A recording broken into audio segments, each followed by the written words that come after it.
I love Korean barbecue because I don't have to cook it. The Koreans have this down packed, and we are going to show you how to have the ultimate Korean barbecue feast at home.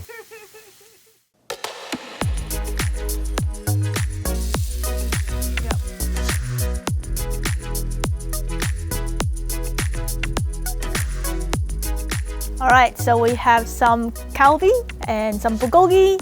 This is the short rib with just sesame oil and salt, pepper, spicy pork belly, some thinly sliced beef, some sesame oil steak, and some plain pork belly. That one courtesy of Pork Belly Rhapsody on Netflix. That thing made me drool so much, and I had to have this feast. And of course, when you have a Korean meal, you have to have Banchan. We bought some from the local Korean supermarket, but for the one specifically for Korean barbecue, which is the Scallion Salad, we made that. But let's get to it. Let's show you the number one thing you need to do: prepare the meat. And this is the most important part about Korean barbecue. If you don't have the meats and you're just grilling vegetables, I don't know what to tell you. So we get all of our cuts at the butcher because for me, I like going to the butcher. They know what they're doing. You know you're getting really quality meat, and they can help you slice everything for you in whatever size you want. If you get the supermarket, it's whatever you get there is what you have. So it's always better to get the best you can possibly get. All right, look at this beautiful cut of meat, nice and marbled. It's just the right thickness, and it's really thick. It's perfect for this Korean barbecue.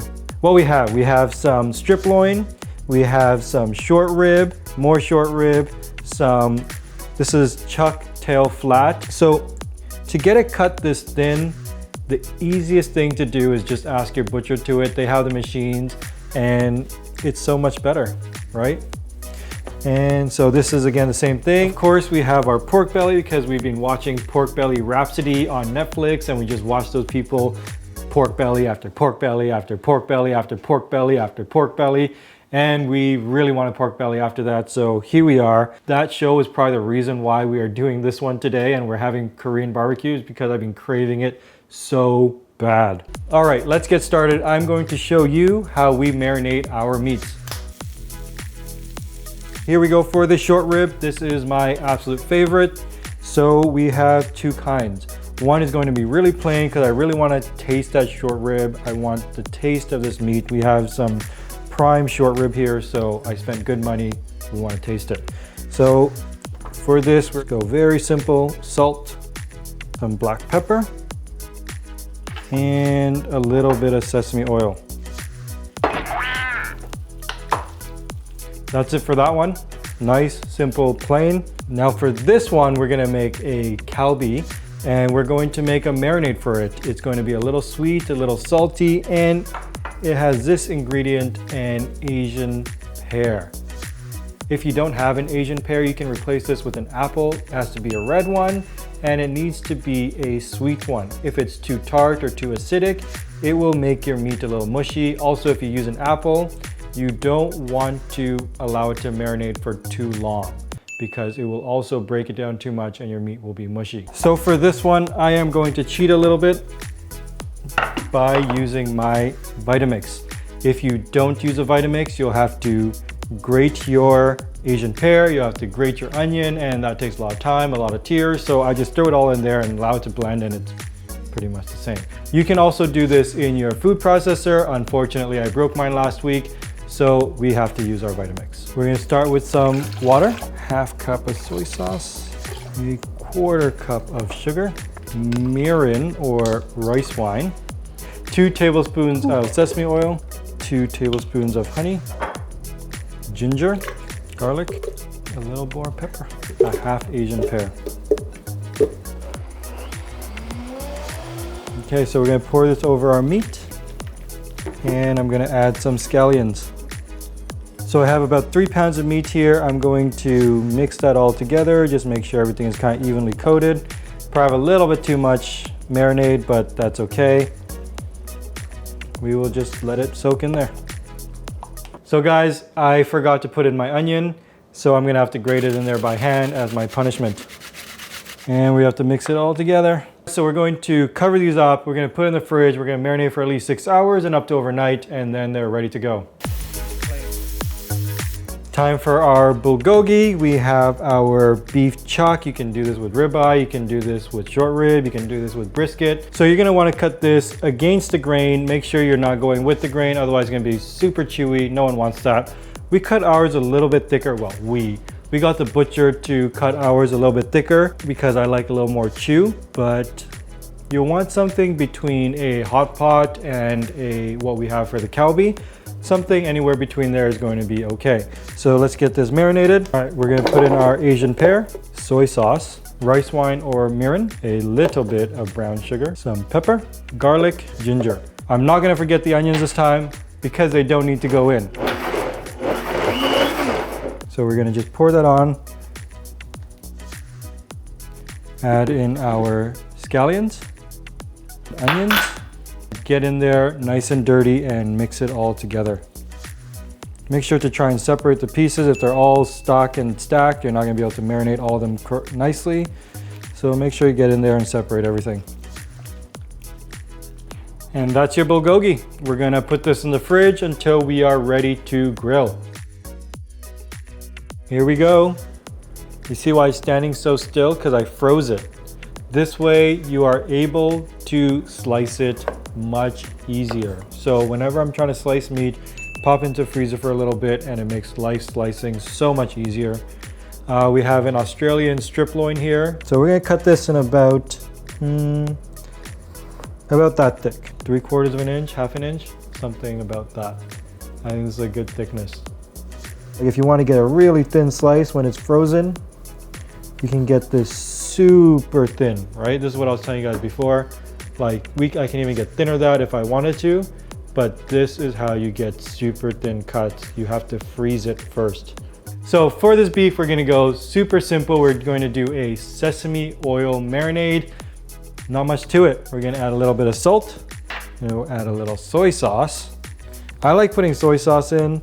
It just like helps to tenderize the meat a little bit. Also add some flavor and some color and some saltiness. Pepper and sesame oil.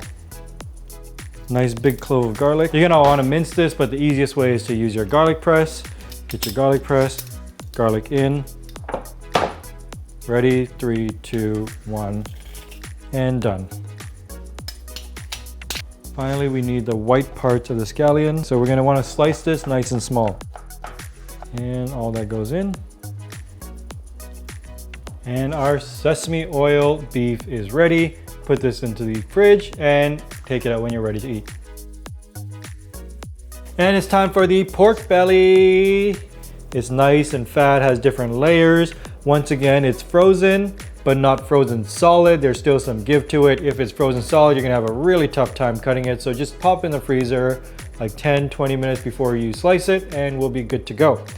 So let's get slicing. So the thickness I'm going for is about half an inch, something like that. I think that's pretty good for me. And what we're actually gonna do is we're gonna take half of this and we're gonna turn into spicy pork belly and the other half absolutely plain, like what they do in Pork Belly Rhapsody. Put a little salt, wrap it in some leaves, and then they just... I don't understand that completely, but they put the whole thing in one bite, but we'll give it a try. We'll see if there's a difference. The other thing you want to use here when cutting pork belly is a really sharp knife, and that will make your life much, much, much, much easier. We'll take this much and we're gonna just leave this plain. I wanna taste the pork belly. And for this one, this bit, we're gonna do some spicy pork belly. So I know you guys are worried. You're like, man, this is a lot of stuff that we need to prepare, but on purpose for this episode, we chose a lot of ingredients that are gonna be the same. Like you have the Asian pear, the mirin, the sesame oil, garlic, onions, some ginger, sugar. Those are the base, and almost all of them have a very similar profile. So, but on this one, we have something a little more special. Not really special. It is like the quintessential Korean spice, gochujang. A lot of Korean food makes use of this, and we're gonna make use of this to create that flavor and spice for this Korean spicy pork belly. Vitamix again, Asian pear. Not gonna forget the onions again. I do not want to grate it once again. Garlic, ginger, sugar. This is Korean dried pepper flakes. And you can put as much or as little as you want. If you don't want it so spicy, skip it. If you want it spicier, add more. Make this your own. And then back to our sesame oil. This is mirin, soy sauce, and our gochujang. I know you were wondering when this was coming up. It's here now. This is probably a little bit too much for my pork belly. Really good. What I think I'll do is I'll keep a little bit to brush onto my grilled rice cakes later. I went with about half. Get that mixed all together.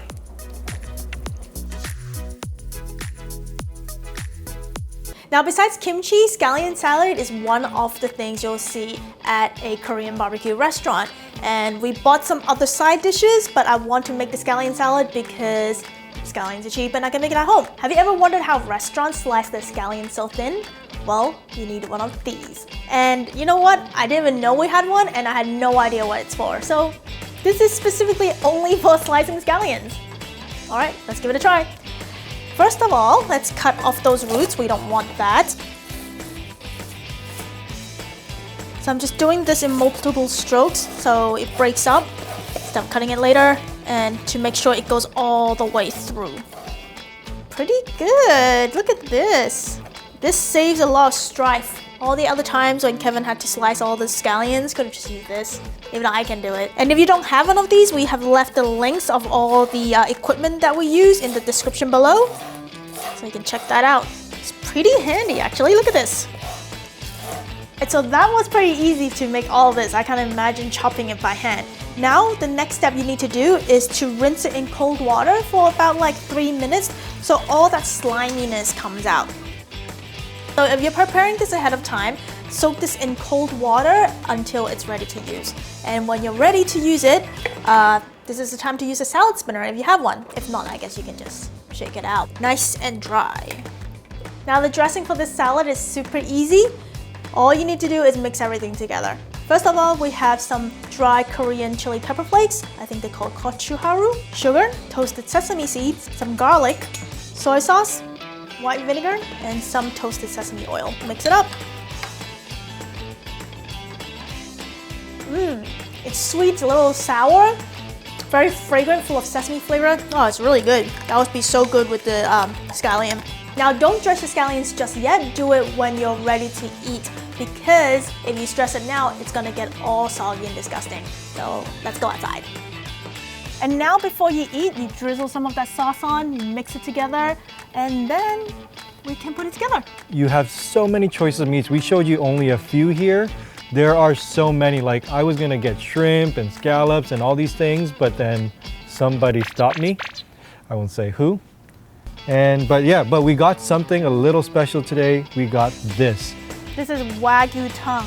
I wonder if it's fattier than other regular tongue. I didn't know tongues can be fat. So to have Korean barbecue, you're gonna need at least this. This is a Korean barbecue grill. We got one off Amazon and we have links to it in our description. And this one is gas burner. So we also have our hot pot burner, which we use all the time. You guys have seen this all the time. And aside from that, you need some tongs, some chopsticks, and scissors, and pretty much every single bowl and plate you have in the house, you're gonna need that. Okay, so let's talk a little bit about how you eat this. Usually you would wrap it with some sort of lettuce. And today we have this thing called perilla leaves. It's actually very fragrant. So you can either wrap it with this, wrap it with that, or wrap it together. Essential for Korean barbecue.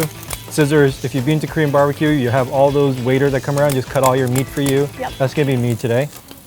Ooh. Get that in for you. All right, so we have the meat and then we grab a little bit of the scallion salad. Put it in there. Ooh. All right, and then put a little bit of the samjang. This samjang you can make yourself or you can buy it. This is basically a paste that you would use specifically for lettuce wraps. And then in the show, they shove the entire thing in the mouth. And I always laugh and be like, oh, how is that possible? So I have to try. Ready? This is really big. Dude. I don't know if I Maybe can. into my mouth. Hey, hey, hey. All right, ready? No, you didn't do it right. You go. There you go. If you like this video, we have a hot pot guide that you will love. 2 hot pot guides. Yes, we have 8 different ways to make hot pot. Yes. And smash that like button. Really help us out with that algorithm. We'll really appreciate it. And don't forget to subscribe if you haven't done so already.